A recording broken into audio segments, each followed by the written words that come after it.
അവർ തലയെക്കൂടെ കൊണ്ടിട്ട് രഹസ്യമായിട്ട് പോയി കണ്ടോളും. സിനിമ നന്നായിരുന്നാൽ മാത്രം മതി. സിനിമ മോശമാണെന്നുണ്ടെങ്കിൽ നമ്മൾ ലാലേട്ടൻ്റെ സിനിമ പോലും കാണത്തില്ല. എനിക്ക് തോന്നുന്നു 2017 ഈ കേസ് ആദ്യം വന്ന സമയത്ത് ഇറങ്ങിയ സിനിമ രാമലീല. അതായത് അതിഭീകരമായ പ്രശ്നം കത്തി നിൽക്കുന്ന സമയം. അത്രയൊക്കെ ഗ്രാവിറ്റി ഉണ്ടോ കോടതി വെറുതെ വിട്ടതിന് ശേഷം? എന്താണ്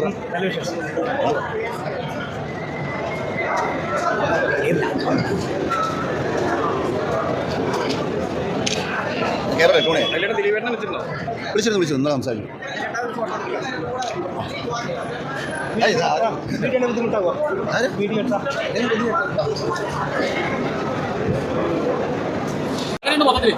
പടം വേറെ ലെവല്, വേറെ ഒരു വൈബ്. നമ്മള് ആവേശമൊക്കെ കണ്ടില്ലേ, അതിലും ഇരട്ടി വൈബ്, വേറെ ലെവൽ. ഒന്നും പറയാനില്ല.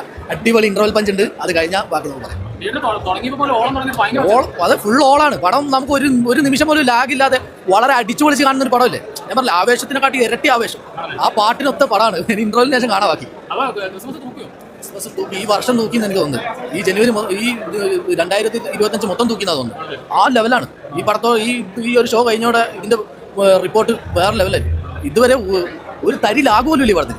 എന്ത് ലെവൽ, വേറെ ലെവൽ പടം. റെഫറൻസുകളുടെ പരിപാടിയാണ്. അതായത് പഴയ സിനിമകളുടെ റെഫറൻസുകൾ. അത് എത്രത്തോളം ആൾക്കാർക്ക് ഏതൊക്കെ സീനുകൾ മനസ്സിലായിട്ടുണ്ടെന്ന് സംശയമുണ്ട്. അങ്ങനെ മലയാള സിനിമ, തമിഴ് സിനിമ അങ്ങനെയൊന്നുമില്ല. ഹിന്ദി സിനിമയിലെ നായകന്മാർക്ക് എല്ലാവരുടെയും നമ്മളെ ഈ ഇൻസ്റ്റാഗ്രാമിലൊക്കെ ഫേമസ് ആയ സീനുകളുടെ റീക്രിയേഷൻ പരിപാടികളാണ്. മൊത്തം ഫസ്റ്റ് ഹാഫ് പോയത് അറിഞ്ഞില്ല. നല്ല ഫാസ്റ്റ് ബേസ് ആണ്. പിന്നെ ഈ പടത്തിൻ്റെ ഒരു മൂഡിലേക്ക് വരണം. ഇതൊരു മാഡ്നസ്, നോ ലോജിക്, അങ്ങനെ ഒരു രീതിയിലാണ് ഒരു എന്റർടൈനർ. അത് ഒന്നാമത് ചില സർപ്രൈസ് സാധനങ്ങളുണ്ട്. നമ്മൾ കണ്ട അഴിഞ്ഞാട്ട സോങ് ഒന്നുമല്ല. ഒരുപാട് റീമിക്സ് സോങ്ങുകളുണ്ട്. നമുക്ക് ഫേവറേറ്റ് ആയ ചില സോങ്ങുകളുടെ റീമിക്സ്. അതാണ് തിയേറ്ററിൽ അങ്ങനെ ആവേശമായത്. മൊത്തത്തിൽ എന്റർടൈനിങ് ആയിട്ട് ഫസ്റ്റ് ഹാഫ് നല്ല പടപടാന്ന് അടിച്ചങ്ങ് കാണാൻ പറ്റിയ രീതിയിലുള്ള ഫുൾ എന്റർടൈൻമെന്റ് പാക്കേജ് ആയിട്ട് വന്നിരിക്കുകയാണ്. ഇനിയിപ്പോൾ ലാലേട്ടൻ്റെ ഒരു തകർക്കലിനും കൂടി വെയിറ്റിംഗ് ആണ്. അല്ല, അത് എഴുതി കാണിച്ചു തന്നെ നോ ലോജിക് ഒള്ളി മാഡ്നസ്. അത് തന്നെയാണ് കാണുന്നത്. ഒരു ആഘോഷ ചിത്രം കേട്ടോ. എന്ന് വെച്ചാൽ ലോജിക്ക് ഒന്നും നോക്കരുത്. അങ്ങനെ ഒരു കാര്യമേ ഇല്ല. സന്തോഷിക്കുക, ചിരിക്കുക, ഇറങ്ങി പോവുക. ഒരു ആഘോഷമാക്കി കൊണ്ടുപോകാന്നുള്ള പടം. അത് തന്നെ അവർ ഇത് കാണിക്കുന്നുണ്ട്. നോ ലോജിക് ഉള്ളി മാഡ്നസ് ആഘോഷ ചിത്രം. അതേ ഉള്ളൂ. ഇത് മേക്കിംഗ് ഒക്കെ ഉള്ള പുള്ളി ചെയ്തിട്ടുണ്ട്. അങ്ങനെ പറഞ്ഞല്ലോ, ആഘോഷിക്കാനായിട്ട് വന്നാൽ ക്രിസ്മസ് തകർക്കാം. കുത്തിരിയും എല്ലാം ഉണ്ട്. കുത്തിരി, മാലപ്പടക്കം, ഇല്ലാത്ത പടക്കം ഒന്നുമില്ല. ബോംബ് വരെ ഉണ്ട്. തകർത്തു. അതൊക്കെ ഭയങ്കര ചിരി കഴിക്കുന്നുണ്ട്. തീരെ നല്ല ചിരി കഴിയൊക്കെ ഉണ്ട്. പക്ഷേ ഉള്ളി മാഡ്നസ്, നോ ലോജിക്, അത് വിചാരിച്ചാൽ മതി കേട്ടോ. പാട്ട് റെഫറൻസ് എടുത്തിട്ടുണ്ട്. പഴയ സിനിമകളൊക്കെ വെച്ചിട്ട് നല്ല പൊളി സാധനം. ഫസ്റ്റ് ഹാഫ് ദിലീപേട്ടൻ കൊണ്ടുപോയി, സെക്കൻഡ് ഹാഫ് മോഹൻലാൽ കൊണ്ടുവന്നുള്ള യാതൊരു സംശയം വിചാരിക്കേണ്ട. ലാലേട്ടൻ വരുമ്പം പടം ഹെവി ആവും. പടം ഹിറ്റ് ആവും. ഫുൾ ഓൺ പടം. ഇത് പ്രാന്ത് സിനിമയാണ്. കാണുന്നത് നമുക്കും ഭ്രാന്ത്, പടം എടുത്തവർക്കും ഭ്രാന്ത്, ഫുള്ള് തിയേറ്ററിലും ഭ്രാന്താണ്. ഇത് കാണാൻ വരുന്നവർക്കും ഇനി ഭ്രാന്ത് പിടിക്കാൻ സാധ്യതയുണ്ട്. ഇത് പ്രാന്തന്മാരുടെ പടമാണ്. ദൈവം ഇത് പ്രാന്തന്മാരാണ് തിയേറ്ററിലേക്ക് വരാമോ? അങ്ങനെ ഒരു ഓൺ പടമാണ്. ഇത് വേറെ ഏതോ ലോകത്ത്. ഇത് വർഷങ്ങൾക്ക് ശേഷം, കുറെ നാളുകൾക്ക് ശേഷമാണ് മലയാളത്തിൽ ഇങ്ങനൊരു സിനിമ. തെലുങ്ക്, തമിഴ് സിനിമകളൊക്കെ പോലെ ഒരു പുതിയൊരു ജോണർ നമ്മൾ മലയാളത്തിലേക്ക് കൊണ്ടുവരികയാണ്. എന്തായാലും രസമായിട്ട് ചെയ്തിട്ടുണ്ട്. അടിപൊളിയാണ്. ഹാപ്പി എന്ന് പറയാൻ ക്രിസ്മസ് ഹാപ്പിയാണ്. ഞാൻ പറഞ്ഞില്ല, ക്രിസ്മസിന് ആദ്യമായിട്ട് പ്രാന്തന്മാർ വരാൻ പോകുന്ന ഒരു സിനിമയായിരിക്കും. പ്രാന്തന്മാരുടെ ഇത് 100% പ്രാന്തന്മാരുടെ സിനിമയാണ്. അതായത് ദിലീപ് എന്ന് പറയുന്ന ഒരു പേഴ്സണെ വെച്ചിട്ട് ഈ പടം കാണില്ല എന്ന് പറയുന്നവർക്കുള്ള ഒരു എന്താ പറയുക, ഫസ്റ്റ് ഹാഫ് അടിപൊളിയാണ്. കാണാതിരുന്നിട്ട് കാര്യമൊന്നുമില്ല. ഒരാളെ വെച്ചിട്ടല്ലല്ലോ സിനിമ ഇറങ്ങുന്നത്. അതിൽ ഒരുപാട് പേരുണ്ട്. അതൊരിക്കലും വിട്ടുകളയരുത്. യെസ്, തൂക്കിയിട്ടുണ്ട്. ശരിക്കും തൂക്കിയിട്ടുണ്ട്. നന്നായിട്ടുണ്ട്. ഫസ്റ്റ് ഹാഫ് അടിപൊളിയായിട്ടുണ്ട്. ശരിക്കും ലോജിക്ക് വെച്ച് കേട്ട് നമുക്ക് കാണാൻ പറ്റില്ല. കംപ്ലീറ്റ് ഒരു മാഡ്നസ്. യെസ്, ലോജിക് ഇല്ല. പക്ഷെ നമുക്ക് കംപ്ലീറ്റ് എന്റർടൈനർ ആണ്. ഹാപ്പിയാണ്.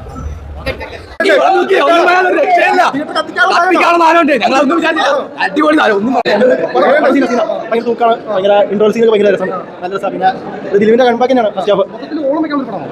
ഫുൾ പാർട്ടി കൂടാണ്. ഫാൻസിന് ലോജിക്ക് നോക്കണ്ട. അടിപൊളിയാണ്.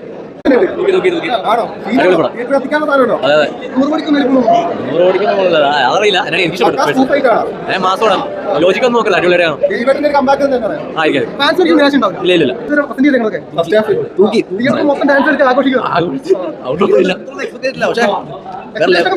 വേറെ ലെവലിൽ പോയി. ഫസ്റ്റ് ഹാഫ്, സെക്കൻഡ് ഹാഫ് ആയിട്ട് മാറ്റണം പറയാം.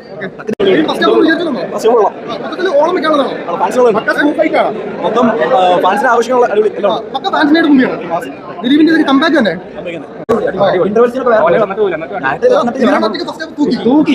Theatre must watch. ഇന്റർവെൽ സീനൊക്കെ ഒരു രക്ഷയില്ല.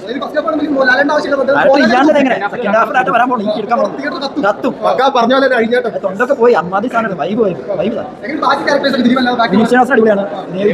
എല്ലാവരും പക്ക ഒരു സ്പൂഫ് ഫൈറ്റ് ആണോ വിജയ റെഫറൻസ് ഒക്കെ എങ്ങനെയാണ് അടിപൊളി സ്റ്റാർട്ടിങ് തന്നെ അടിപൊളി സെക്കൻഡ് ഹാഫ് സുന്ദറിന്റെ ബിജിഎം അടിപൊളിയായിരുന്നു കത്തിച്ചു ഫസ്റ്റ് ഹാഫ് തീരാൻ നേരത്ത് ഇജാതി പെർഫോമൻസ് അതുപോലെ തന്നെ ലോജിക്ക് നോക്കാതെ കാണുവാണെങ്കിൽ പടം പെർഫെക്റ്റ് ആണ് പക്ക ഒരു സ്പൂഫ് തിയേറ്റർ കത്തിക്കാനുള്ള സാധനമാണ് തിയേറ്റർ കത്തിക്കാനുള്ള സാധനം ഇനി വരുമെന്ന് പ്രതീക്ഷിക്കുന്നു ലാലേട്ടന്റെ എൻട്രി ലാലേട്ടൻ 22 മിനിറ്റോളം ഉണ്ടല്ലോ ഇനി സെക്കൻഡ് ഹാഫിൽ അത് നല്ല ഒന്നാന്തര കത്തിക്കുന്നു പ്രതീക്ഷിക്കാം ധ്യാൻ ശ്രീനിവാസൻ വിനീത് ശ്രീനിവാസൻ കുഴപ്പമില്ല നല്ലൊരു ദിലീപിന് ഓപ്പോസിറ്റ് ആയിട്ട് നന്നായിട്ട് നിൽക്കുന്നുണ്ട് കേരളം കത്താൻ പക്ക ഒരു കമ്പാക്ക് തന്നെ നമുക്ക് നോക്കാം എന്തായാലും ഓക്കെ ദിലീപേട്ടൻ തകർത്തോ പക്ക ഒരു തിയേറ്റർ എക്സ്പീരിയൻസ് തന്നെയാണ് കോമഡി കോമഡിയാണ് ദിലീപേട്ടൻ അഴിഞ്ഞാട്ടം സെക്കൻഡ് ഹാഫിൽ ലാലേട്ടം പറഞ്ഞു കഴിഞ്ഞാൽ അറിയാം അതിൽ അഴിഞ്ഞാട്ടായിരിക്കും ഇന്റർവെല്ലൊക്കെ ചുമ്മാ സൂപ്പർ അടിപൊളി ഒരു സൂപ്പർ മാസ് മസാല അടിപൊളി ഫിലിമാണ് ഒരു മാസ് ദിലീപാണ് ഒരു കോമഡി ദിലീപാണ് കോമഡി മാസും എല്ലാം ഉണ്ട് പഴയ ദിലീപേട്ടൻ അടിപൊളി പഴയ ദിലീപേട്ടന്റെ ഒരു തിരിച്ചറിവ് ആ സൂപ്പർ ദിലീപ് ഫാൻസിൽ ഓർമ്മിക്കാണ്ട് എല്ലാവർക്കും എല്ലാവർക്കും കുടുംബശ്രീക്കും എല്ലാവർക്കും അടിപൊളിയാണ് സൂപ്പർ എല്ലാവരും കമ്പാക്ക് പക്ക ഓളം വെക്കാനുള്ള സാധനമാണ് അടിപൊളിയായിട്ട് കൊള്ളാം എല്ലാവരും കൊള്ളാം